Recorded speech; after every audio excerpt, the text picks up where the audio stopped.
Bismillahirrahmanirrahim. Assalamualaikum warahmatullahi wabarakatuh. Pemirsa Layak TV, ayahanda dan bunda, Alhamdulillah kita masih diberi kesempatan oleh Allah untuk berbagi informasi. Kali ini terkait dengan strategi pengakhiran kekerasan terhadap anak. Bila berdasarkan data situasi kekerasan terhadap anak tahun 2016 sampai tahun 2020, tercatat bentuk kekerasan yang banyak dialami oleh anak-anak yang berhasil direkam oleh Kementerian Pemberdayaan Perempuan dan Perlindungan Anak melalui Simponi, yaitu kekerasan seksual. Selanjutnya, kekerasan fisik, kemudian kekerasan psikis, dan penelantaran. Dan dari tahun 2016 sampai tahun 2020, terkait dengan umur korban yang banyak mengalami, yaitu usia antara 13 sampai 17 tahun. Dan kebanyakan kejadian kekerasan ini tertinggi ada di rumah tangga. Kemudian disusul di tempat lainnya. Tapi yang menjadi menarik bahwa ini yang perlu mendapat catatan dari kita semua, bahwa rumah saat sekarang ini tidak aman buat anak-anak. Padahal di rumahlah mereka seharusnya mendapatkan perlindungan, penghargaan, dan penghormatan dari orang tua, keluarga, atau orang yang ada di rumah. Tapi dari survei nasional pengalaman hidup anak dan remaja tahun 2018 yang dilakukan oleh Kementerian Pemberdayaan Perempuan dan Perlindungan Anak, 2 dari 3 anak Indonesia berusia 13 sampai 17 tahun mengaku pernah mengalami kekerasan. Kalau kita lihat dari kekerasan seksual, kekerasan emosional, dan kekerasan fisik, itu benar-benar anak mengalami. Dan ini yang menjadi catatan penting bagi kita. Menarik dari temuan UNICEF bahwa 40% anak usia 13-14 tahun diserang secara fisik sedikitnya sekali dalam setahun. Kemudian 26% anak pernah mendapatkan hukuman fisik dari orang tua atau pengasuh. Lalu yang menjadi catatan penting bagi kita bahwa 50% anak pernah dibully di sekolah. Data UNICEF tahun 2015 ini perlu juga mendapatkan perhatian dari kita untuk kita sama-sama dalami. Yang menarik dari survei yang dilakukan oleh BPS pada tahun 2006, sekitar 2,81 juta tindak kekerasan yang dialami oleh anak-anak. Dan yang sangat memprihatinkan bahwa angka penganiayaan hampir sama dengan angka penghinaan terhadap anak. Karena ketidakpatuhan anak terhadap perintah orang tua. Ini perlu menjadi pertanyaan bagi kita semua sebagai orang tua. Apakah kita sudah memiliki kemampuan tidak di bidang public speaking, kemampuan untuk bertanya, kemampuan untuk menyusun aturan bersama anak. Tapi yang menjadi penting adalah kemampuan untuk mendengar. Dengan orang tua memiliki kemampuan mendengar dan selalu meminta anak untuk berpikir lalu kemudian berpendapat, kemungkinan besar anak-anak akan selalu patuh kepada perintah kita. Tetapi ingat, tugas anak itu hanya satu, yaitu lupa. Tugas orang tua adalah selalu mengingatkan kepada mereka. Itu yang paling sangat dirasakan sampai mereka dewasa, itu adalah sakit hati. Dan ini yang kemudian nanti kita akan tunjukkan apa dampak kekerasan terhadap diri anak. Penelitian yang dilakukan oleh University of Texas dan University of Michigan terhadap 160.000 anak-anak selama 50 tahun yang dipublikasi melalui Journal of Family Psychology. Dari data itu sebanyak 80% orang tua di seluruh dunia dinyatakan pernah memukul anak-anak mereka. Dari kekerasan yang dialami oleh anak-anak itu sangat berdampak. Pertama, bila ayahanda dan bunda ketemu dengan anak-anak yang agresif, perilaku antisosial, kemudian suka menentang, lalu terakhir mengalami gangguan, terutama kesulitan kognitif dan sakit mental, itu biasanya mereka adalah korban kekerasan. Hasil catatan lapangan juga yang dilakukan oleh almarhum Hadi Utomo, dampak negatif dari kekerasan itu adalah melemahkan kecerdasan emosi dan kalbu anak atau jiwa anak. Sehingga kalau kita menemukan ada beberapa anak yang mudah tersinggung, mudah berpikiran negatif, lalu mudah menyalahkan, kemudian mudah putus asa, tapi yang juga sering kita temukan adalah mudah curiga. Ini rata-rata mereka adalah anak-anak yang pernah mengalami kekerasan. Lalu fakta di lapangan juga kita dapat temukan sebagian anak ada yang agresif, suka melanggar aturan, terlibat dalam berbagai uh, pelanggaran hukum. Kemudian ada juga yang sudah suka menyendiri, tapi ada yang terjerat narkoba, tapi juga yang perlu kita khawatirkan ke depan adalah anak-anak terjerat jaringan eksploitasi seksual. Dan ini sebetulnya sebagian besar mereka diawali pernah mengalami kekerasan seksual. Untuk itu kita perlu berterima kasih kepada Presiden dan DPR yang telah menyepakati Undang-Undang Nomor 12 Tahun 2022 tentang tindak pidana kekerasan seksual. Di sana banyak pihak yang pernah mengalami atau pernah menjadi pelaku kekerasan seksual akan terjerat.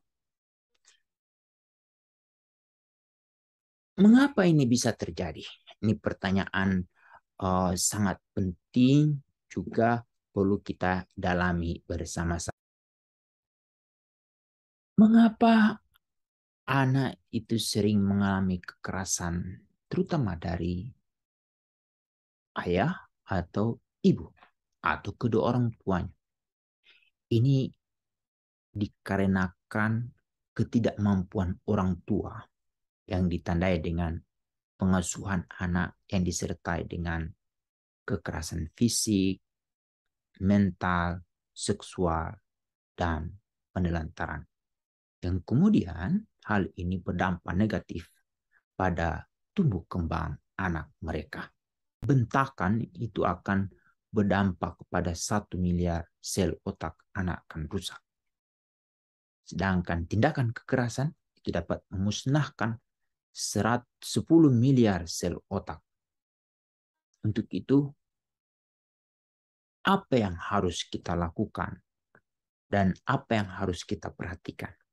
Ayahanda dan bunda, perkembangan anak itu terutama di usia 0 sampai 4 tahun itu sekitar 50% kecerdasan mereka itu tumbuh dan berkembang. Kemudian usia 5 sampai 8 tahun itu 30%. Jadi kita bisa totalkan adalah Dari 0 sampai 8 tahun itu sekitar 80%. Untuk itu bagaimana kita harus mengoptimalkan hal ini?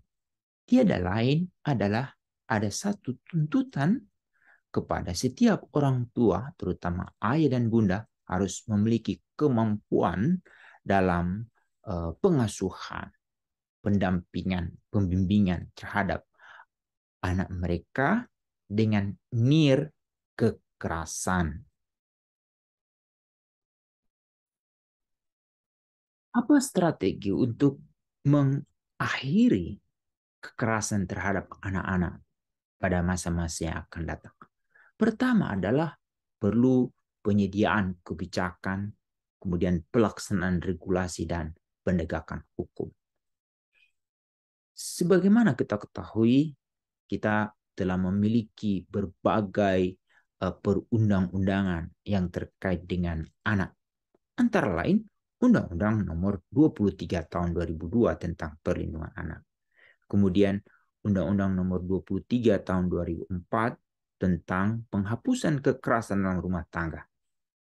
Lalu yang menarik dari Undang-Undang Perlindungan Anak itu sudah mengalami dan penambahan yaitu pada Undang-Undang 35 Tahun 2014 di mana konsep kekerasan seksual menjadi kejahatan seksual. Lalu kemudian Undang-Undang Nomor 17 Tahun 2016 terkait dengan penguatan salah satu pasal, terutama bagi pelaku orang dewasa, kalau mereka melakukan kejahatan seksual, mereka perlu dikebiri, mereka perlu dipasang gelang elektronik, kemudian diumumkan di depan publik, dan yang paling penting mereka perlu direhabilitasi. Kemudian terakhir ini Presiden bersama DPR menyepakati lahirnya Undang-Undang Nomor 12 Tahun 2022 tentang tindak pidana kekerasan seksual. Lalu yang kedua adalah perlu peningkatan pemahaman terhadap peningkatan kapasitas aparat penegak hukum, dan yang paling penting juga adalah peningkatan kualitas layanan. Tidak cukup di situ, sangat dibutuhkan adalah pemantauan dan evaluasi, di mana perlu ada mekanisme pemantauan dan evaluasi yang perlu dikembangkan oleh setiap instansi, sehingga kita dapat memastikan apakah peraturan perundangan itu benar-benar sudah dilaksanakan. Kemudian yang kedua adalah penguatan norma dan nilai anti kekerasan. Perlu kita sadari bahwa di masyarakat itu sebetulnya ada bibit-bibit nilai-nilai anti kekerasan. Tetapi yang dominan muncul ke atas adalah nilai-nilai kekerasan. Untuk itu perlu ada perubahan cara pandang dan praktik atas norma dan nilai anti kekerasan. Untuk itu perlu kita mengidentifikasi sehingga di setiap daerah itu berharap ada database terkait dengan nilai-nilai anti kekerasan, kemudian memperkuat nilai-nilai anti kekerasan yang ada di masyarakat yang selama ini sudah tumbuh dan berkembang. Kemudian yang ketiga adalah penciptaan lingkungan yang aman dari kekerasan. Ada dua hal yang perlu kita perhatikan. Pertama adalah pelibatan masyarakat dalam penciptaan lingkungan yang aman di ranah daring dan luring. Di sana kita perlu memperkuat peran masyarakat dalam pencegahan dan pelaporan serta pengawasan terhadap tindak kekerasan terhadap anak. Lalu yang kedua adalah memperkuat mekanisme perlindungan dan pelaporan penyebaran data anak di ranah daring dan luring. Sedangkan yang kedua adalah penyediaan fasilitas sosial yang mudah diakses dan ramah anak, seperti ruang bermain ramah anak. Dan saat ini Kementerian Pemberdayaan Perempuan sudah menyusun standarisasi ruang bermain ramah anak. Dan ini akan ditingkatkan statusnya menjadi Standar Nasional Indonesia atau SNI, ruang bermain ramah anak. Yang kedua adalah perlu dikembangkan terus-menerus oleh Kementerian Perhubungan terkait dengan rute aman selamat ke dan sekolah. Kemudian oleh Kementerian Pendidikan dan Kebudayaan, Riset dan Teknologi adalah terus memperkenalkan satuan pendidikan ramah anak bersama dengan Kementerian Pemberdayaan Perempuan dan Perlindungan Anak. Kemudian meningkatkan jumlah wartawan yang ramah anak, pencegahan penggunaan narkotika, lalu kemudian pencegahan kekerasan terutama terhadap anak yang saat terjadinya bencana. Dan hal yang penting juga yang perlu kita dorong ke depan ini adalah peningkatan kualitas pengasuhan dan ketersediaan dukungan bagi orang tua atau pengasuh. Ada 3 hal yang juga perlu kita dorong sehingga terjadinya pengakhiran kekerasan terhadap anak. Pertama adalah peningkatan keahlian orang tua atau pengasuh dalam upaya pengasuhan anak tanpa kekerasan, serta membangun komunikasi dan interaksi yang positif antara orang tua pengasuh dengan anak. Ini di sini ini perlu ada meningkatkan institusi pengasuhan tanpa kekerasan serta membangun komunikasi dan interaksi yang positif antara orang tua atau pengasuh dengan anak. Lalu kemudian yang kedua adalah peningkatan kapasitas keluarga tentang pengasuhan anak berbasis hak anak dan sebagai pelopor dan pelapor. Tapi yang ketiga ini adalah terus-menerus untuk melakukan sosialisasi dan kampanye untuk mencegah kekerasan terhadap anak di dalam keluarga, keluarga pengganti, dan lembaga pengasuhan alternatif. Itu yang pertama. Yang kedua adalah penguatan kapasitas penyedia layanan keluarga. Yang pertama ini adalah penguatan kapasitas dukungan operasional dan kemampuan merekomendasikan kepada lembaga rujukan untuk lembaga konsultasi keluarga. Yang kedua adalah memberikan sertifikasi sumber daya manusia pada lembaga konsultasi keluarga. Tapi yang ketiga ini menjadi sangat penting adalah mendorong masyarakat untuk mengakses layanan konsultasi keluarga. Itu di dalam hal untuk memastikan keterampilan lembaga layanan konsultasi keluarga benar-benar optimal. Tapi tidak kalah penting juga terkait dengan bagaimana pemberdayaan ekonomi keluarga rentan. Ini juga banyak kita temukan kasus-kasus kekerasan terjadi terhadap anak itu di latar belakangi oleh masalah ekonomi. Untuk itu perlu ada penguatan dan pelindungan usaha keluarga rentan melalui penyediaan program dan layanan pendampingan, pelatihan dan fasilitasi lain dalam mendorong akses dan pemberdayaan usaha keluarga rentan. Melalui pertama, jumlah pelaku usaha keluarga rentan yang difasilitasi, standarisasi dan disertifikasi produk. Kemudian yang kedua adalah jumlah pelaku usaha keluarga rentan yang menerima pelatihan berbasis kompetensi. Nah, ini menjadi sangat penting. Kita dapat bayangkan pada suatu waktu orang tua yang memiliki anak yang tidak memiliki kemampuan di bidang ekonomi itu dilatih oleh Dinas Tenaga Kerja ataupun oleh Dinas Pendidikan yang memiliki lembaga pelatihan. Kemudian mereka yang sudah terlatih ini sesuai dengan bakat dan minat. Kemudian mereka dimodali oleh Dinas UMKM. Pada saat mereka sudah memiliki modal dan otomatis akan memproduksi sebuah produk, berharap produknya itu diterima oleh pasar. Untuk itu perlu ada pendampingan, pembimbingan dari Dinas Perindustrian. Lengkap di sana juga ada Dinas Kesehatan dan kantor agama, Kementerian Agama untuk memastikan ada label halal.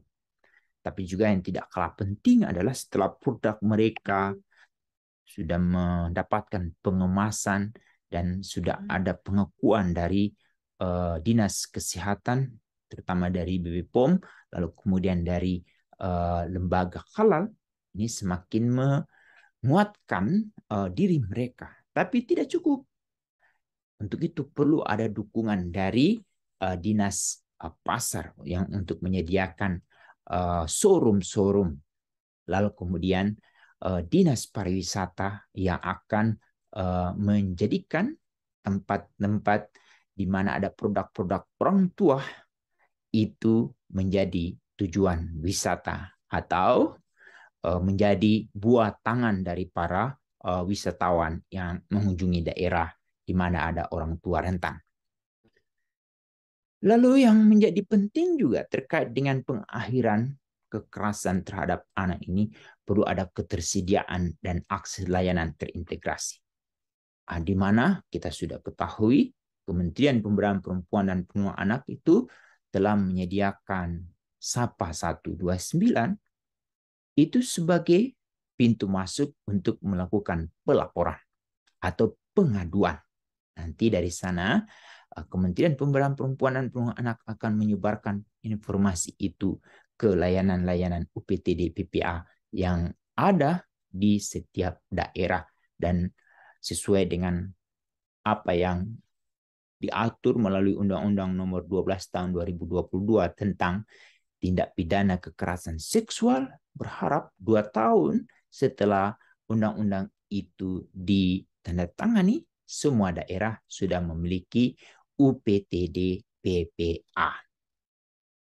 Lalu yang paling penting yang terakhir ini adalah bagaimana perlu pendidikan kecakapan hidup untuk ketahanan diri anak.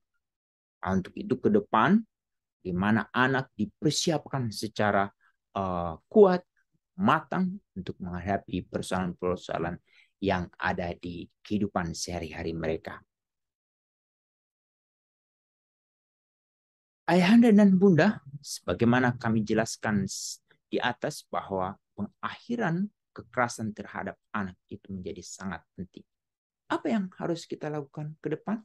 Tiada lain kalau sebagai orang tua, terutama sebagai pendidik pertama dan utama, kita perlu meningkatkan pengetahuan, keterampilan, dan sikap terhadap setiap anak kita.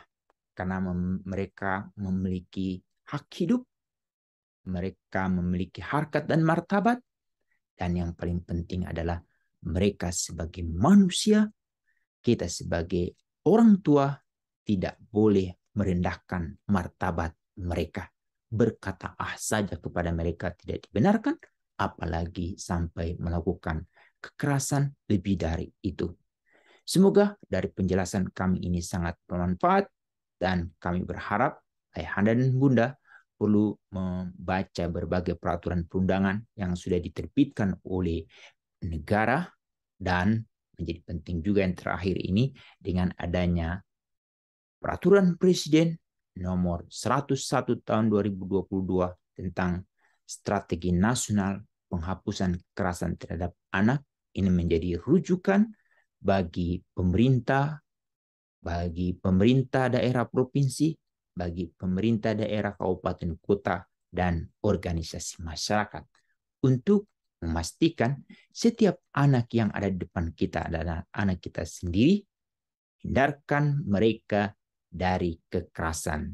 Demikian, Assalamualaikum warahmatullahi wabarakatuh.